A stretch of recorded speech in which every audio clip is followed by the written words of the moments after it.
زمون ښځې خو بار ته جامې وباسي چې کومه ښکلې جوړه ده په هغې کې بار ګرځي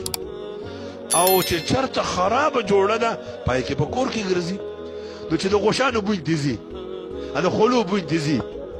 نو دا خاوند چې ورته وګوري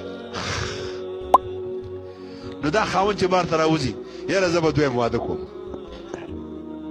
نو دا ښځه بیا په دمونو پسې ګرځي مړې شه زما خاوند دویم واده کوي نو کوي به نه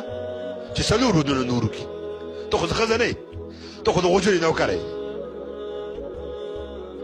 مړې ځان نه ښځه جوړه که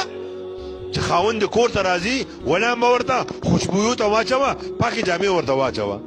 چې ستا ښځې تا د ځان ته اچولی دی والی امیر دا به ښکل کړي او دا قیمتي ګټه ده دا به په ځان باندې ووایي ولې دا دې اوس ولیدو بیا به یې نیږي دا به ستا ښځه چا ته اچي چې د دې د رور واده د دې د خور واده د دې د ترور د زوی واده د ترور د لور واده د پلاني واده تا ته یې نه اچي رسول الله صلی الله علیه وسلم فرمایي غوره ښځه کومه ده چې خاوند ورته وګوري مزه ورله ورکړي باباګانو ستاسو سمیت تاسو نه تپوس کوم